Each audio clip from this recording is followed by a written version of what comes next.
Welcome to the Grid Mod Pod, brought to you by AEIC. In this podcast, you'll hear from the utility industry's top operations leaders on how their companies are working to modernize and improve our ever-evolving power grid.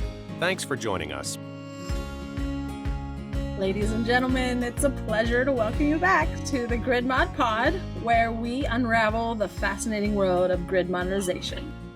I'm your host, Dr. Elizabeth Cook, and I'm thrilled to have you join us today for a special episode where we're actually going to turn the tables, and we have Tiffany Menhorn going to interview me in all things grid-enhancing technologies. Perfect. Hi, Tiffany. Thanks for inviting me, Liz. I love turning the tables, and I think that it's wonderful to see the traction you've gotten on the pod. So congrats on that. Look forward to doing more with you in the future. So yeah, glad to have you here. I think I can start by saying the interesting part of our world is we're not short on new technologies. That's for sure. So I love grid enhancing technologies. I really love any kind of decarbonization technologies, but more importantly, I want to hear what Liz has to say about grid enhancing technology, and call me crazy, but I think utilities is where it all starts. So decarbonization of that electric sector really leads into decarbonization of so many sectors, if not all sectors. So I think that's what's exciting to me. So I think we have deployable technologies now in our world. Grid enhancing technology is one of those things, including dynamic line rating. And I love the catchy name of GETS. So if you hear us talking about GETS, that is what we call grid enhancing technologies. So Liz, now that I can turn the table. All right. Yep. So how do you use grid enhancing technologies, and how do you think they contribute to reliability and resiliency? Like, in the simplest terms possible, like, how do they help with those two things? So one thing about, this podcast, which we kind of expanded our topics in season 2, is really around grid modernization. And so I think the word grid modernization is in the industry becoming a buzzword. And I just want to share that it's an essence. It's a transformational change to really think about what we need to do as an industry to ensure that the assets that currently exist and that will exist can help us transform this new reality of how we look and see and use energy. So I always like to start with, we have to remember where we've come from, kind of take a pause of where we are today, and then start talking about where it's going to take us in the future. So just real quick, we built the largest machine in the world. It started from small power grids that were in our C&I, commercial industrial industries, such as the railroad, the steel industry, etc. We saw in energies, the economies of scale. So we built out our energy sources to bulk power plants. We stood up this amazing transmission grid, designed and built from really, if you think about the phenomena that were stood up in the turn of the century and the calculations thereof to ensure that the transmission grid can handle a certain amount of electron flow. So everything we do in the industry is to maintain and ensure that the electron flow is within a rating and the voltage remains stable. So for all of you newbie listeners, current or right is the flow of electrons at the rate at which electrons flow. And so every asset that electron flows through is within a certain realm. Voltage is the actual pressure for which those electrons are under, to simplify. We as an industry built this massive machine, and we understand the methodology and the way to calculate what each piece of equipment, when I say asset, I'm saying piece of equipment, can handle. And so every piece of equipment on our transmission and distribution grid has a certain rating. And so what we're going to be talking about in GETS is really what the term the industry has also kind of been corralling around in regards to, grid enhancing technologies, but it's how do we look at our existing assets and think differently. So another thing is, I think you all have been listening to me for a while. If you have been, I talk a lot about the distribution grid. So today we get to talk about your first love, transmission. So I'm excited to be here, Tiffany, to talk about how, we can really use these new ways of thinking to really allow us to embrace these new energy resources that are becoming viable to all of us. So if you think about how the grid was built, it was based on the energy technology that was there 100 years ago. Well, now, due to innovation and new ways of thinking, we have all of these different types of energy sources that's changing. So let me ask you this. So thinking about, and I'm a firm believer that we're not short on technologies. I'm like, we have so many great technologies out there to do more with existing assets. Now, what are we going to do to take that a step further to actually be able to not only achieve an environmental savings, also an economic savings, and also a safety in that. So, when I think about what we're seeing environmentally with more weather anomalies, more severe weather, more heat domes. But in Texas this summer, I mean, think about Texas and Arizona this summer. And when you're thinking about how much heat is in that one concentrated area, and they're not really preparing for extreme weather and heat and wildfires, they're really preparing for like, okay, like how do we maintain a safe and reliable grid? And we all know what happened with Uri, which was a terribly devastating effect. But like we have to be preparing for those events. And I think, Liz, what you're hitting on is like, okay, like we have some technologies to do this and to do it better, especially on the transmission system.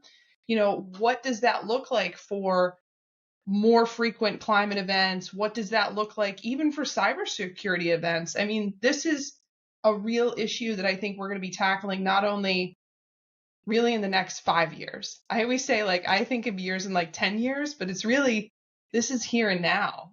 And we need to make sure we have the safety there, both physical and cyber. Right. And so I guess, what is GETS, just to kind of like ground some of our, because one, this is a very large topic, especially grid modernization as a whole. And why we expanded this season is really to there's a lot of touch points in regards to what needs to be done for us to understand this transformation that we're under. So for this, conversation, because I think this line is going to become like a one-liner for me on this podcast. Is like, I can talk all day about this. But just to ground everyone is right now, there's a lot of discussion around dynamic line rating, which is ultimately hardware and or software used to appropriately, that's debatable, I guess, but use to take the data that's very dynamic and insert it into our current rating methodologies for our transmission conductors, predominantly.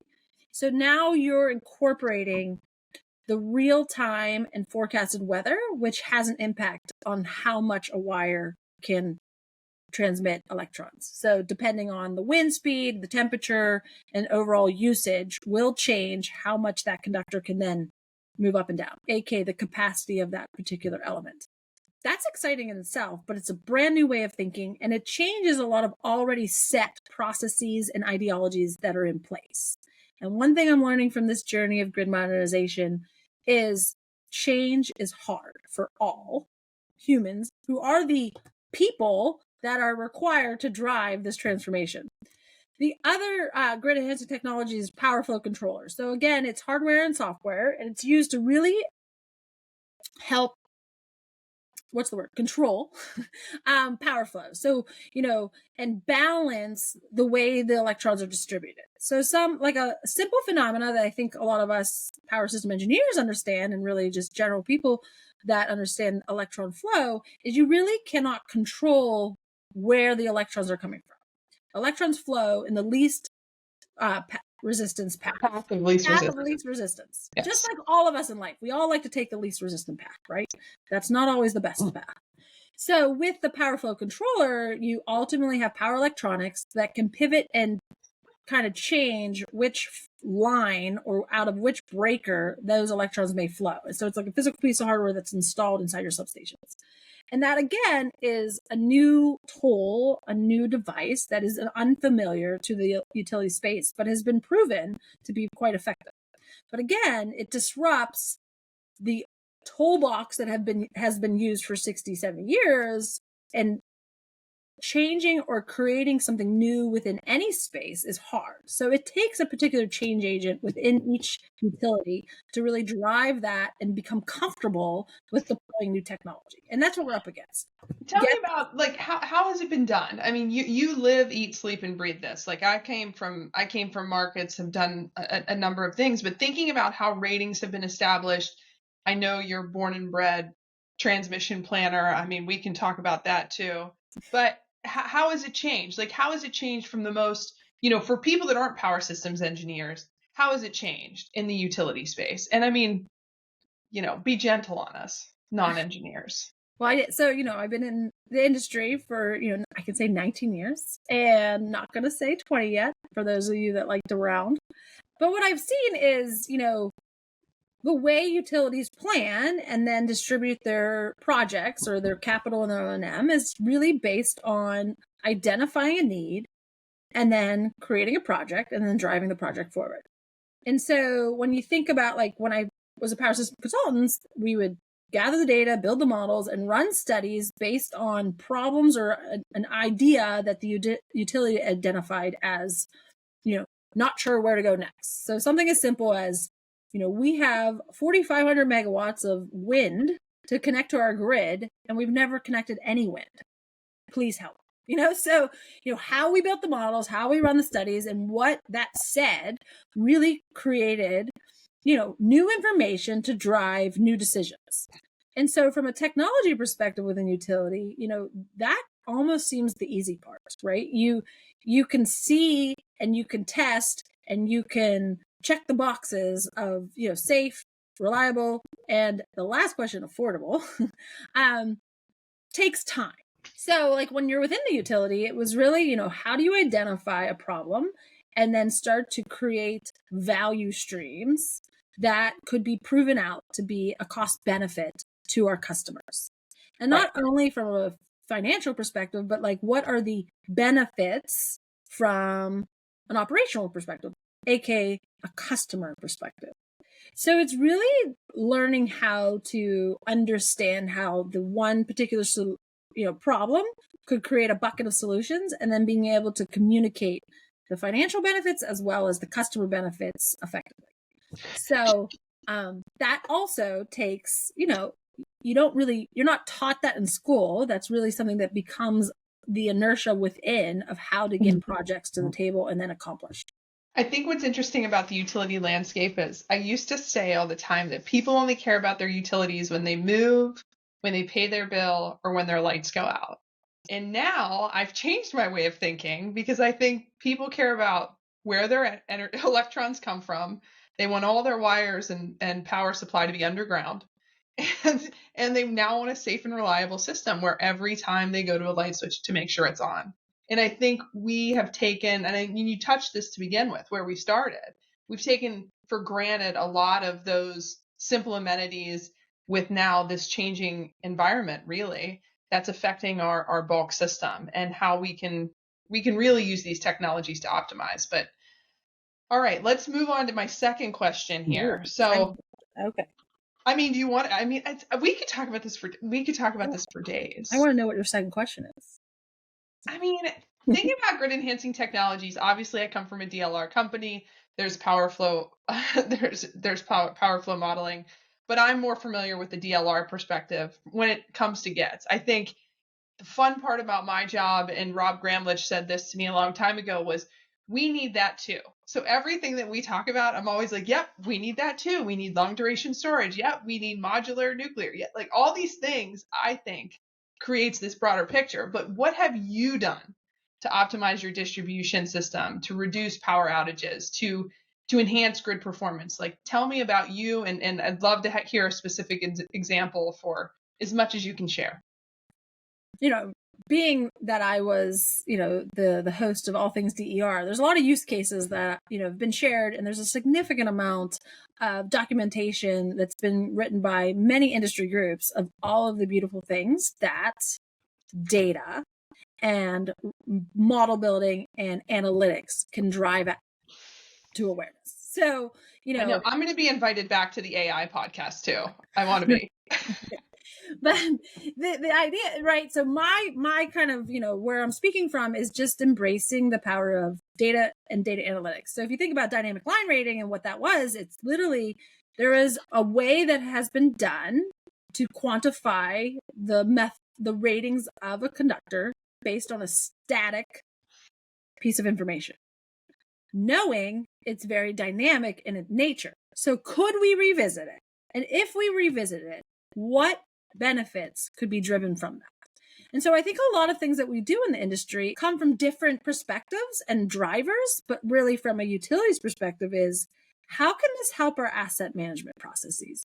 How can this manage how we take outages on the transmission and be more flexible so we don't leave any stranded costs of a construction crew the day of, where our RTO says we can't take it out due to XYZ event that was outside our control.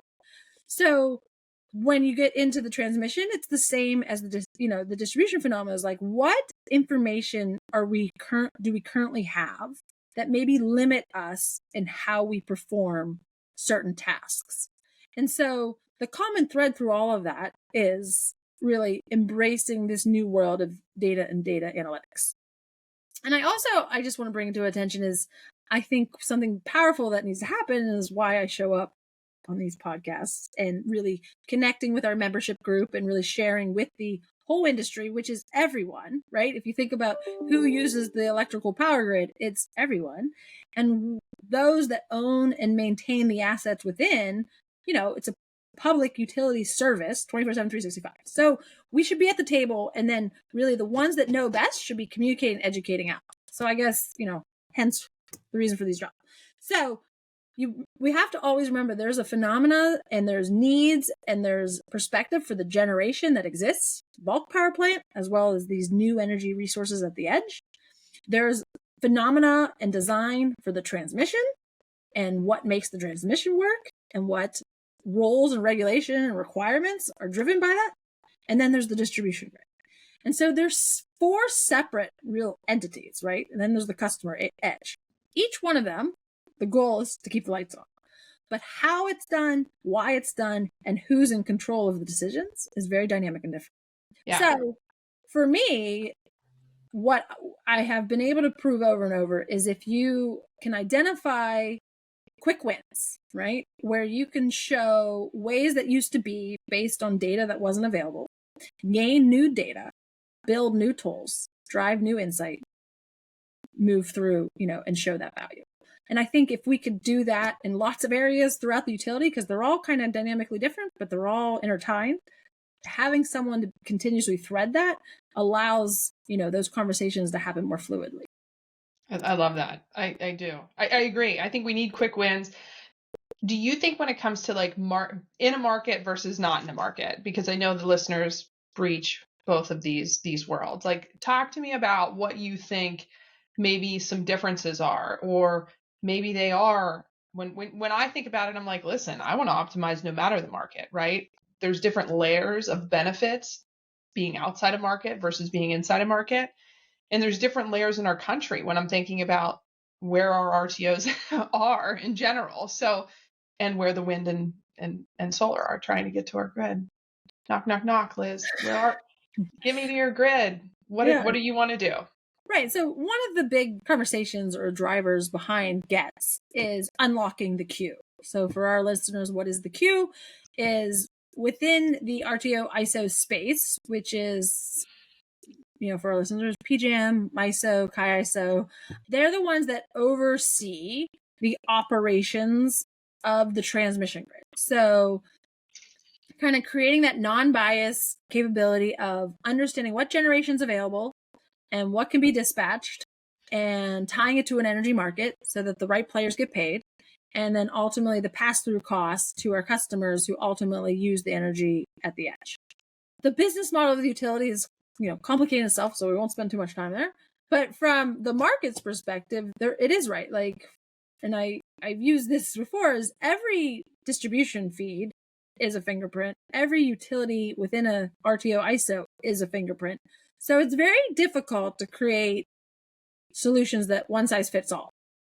When you do have systems operating in different markets, you can kind of get lost in the weeds of like, what would work and what would not work. So some may say, I could be naively an optimist, that, there's a lot of triggers that could create events that, may not be very visible to those that are trying to manage the assets of the physical grid.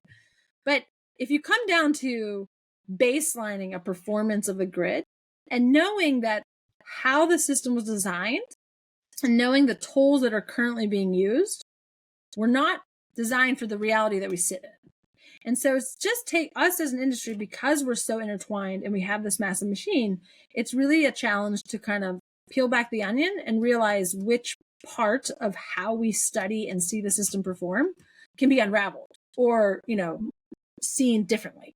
And one of that is, if we run these interconnection studies to give the go, no go on a large generation request or even a small one on a distribution feed, based on rating methodologies that were set in the 60s and 70s, knowing now the data that we have, that rating actually isn't static, and the way you run the models, you should incorporate this dynamic number, changes the bedrock of the interconnection queue process.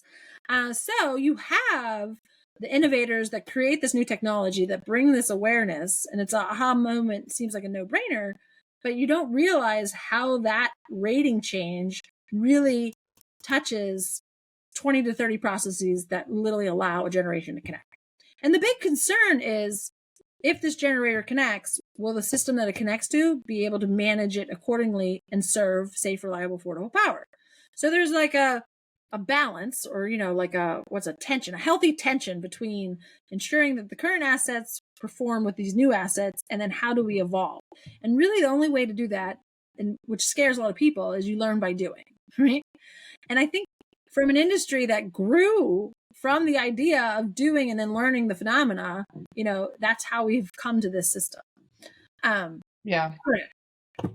We got to just remember where we've come from, where we sit today, and where we want to be, and have that conversation across all the different systems, knowing that whatever table you're on, market or no market, drivers or no drivers, is there a way to tie it back to the asset itself and the performance thereof and the physicality of capabilities, and then start to build back up, and make sure that we're not talking from these different perspectives that really don't have the value to us customers who are using that energy. And I know that's a lot harder said than done, but I mean, it is, but it's the basis, right? When you're thinking about the bedrock of how do we make our system more optimized, we have to get these different groups working all for the same joint solution, and really tie it back to performance. I mean, I think in general, like when I look at the Berkeley Labs report, we have 2 million megawatts of clean energy generation capacity that's primarily wind and solar that's on hold waiting. That's a lot of megawatts. Yeah. And we're doing our best using GETs in order to get those to the grid, because at the end of the day, we need all the electrons that we can get. It's like we should have no electron left behind, is what I like to say. So as we are moving for this greener future, and we're being pushed not only by the electric energy sector, but also by large enterprise customers like large tech companies, for a greener energy future and a greater integration of these renewables that are stuck in the queue or wherever they are, or not even built yet.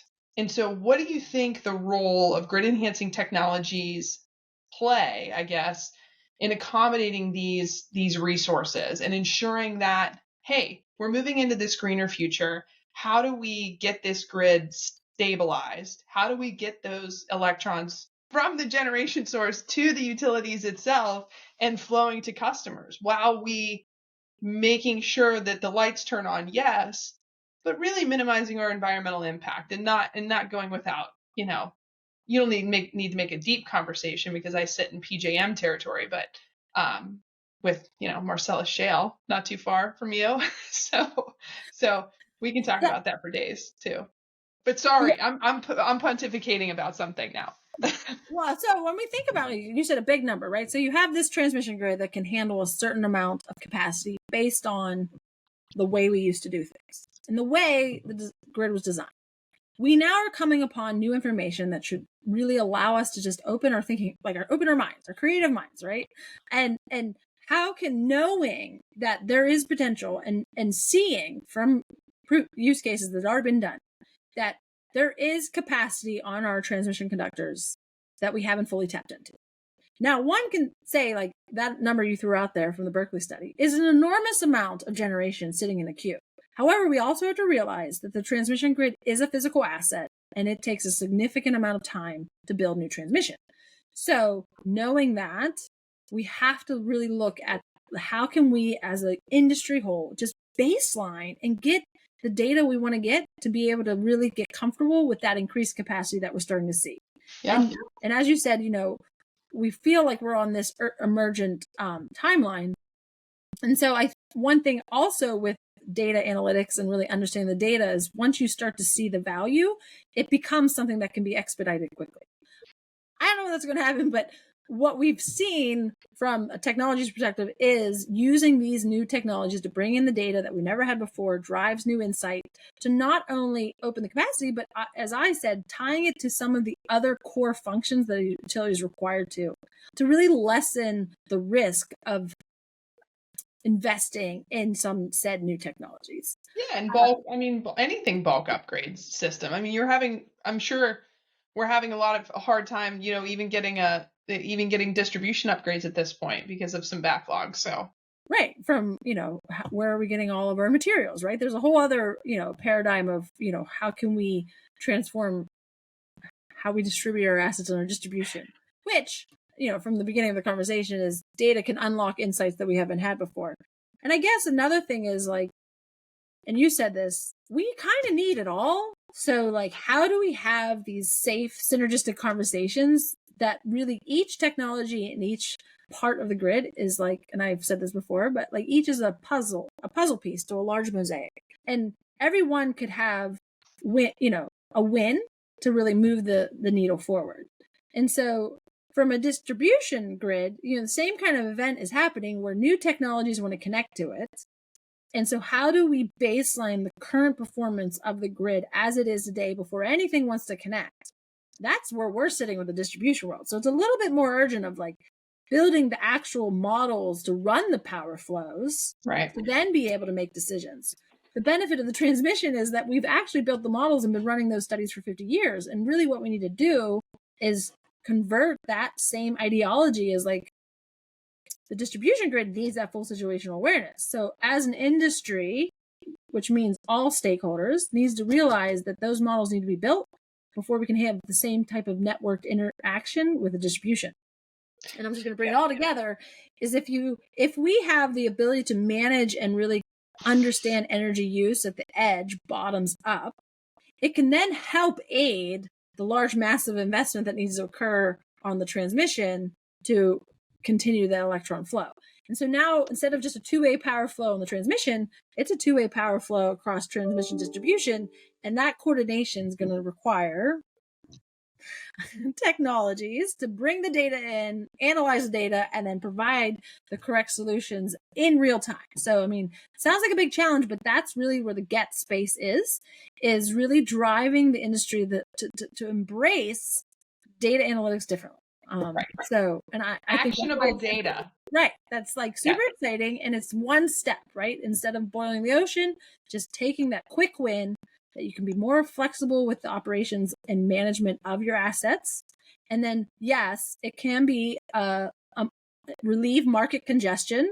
That has been proven. And then lastly, if we allow that additional capacity that we're seeing in all our use cases as a part of our interconnection queue, it can start unlocking some projects and getting some of those new resources that we need because as our old resources are retiring.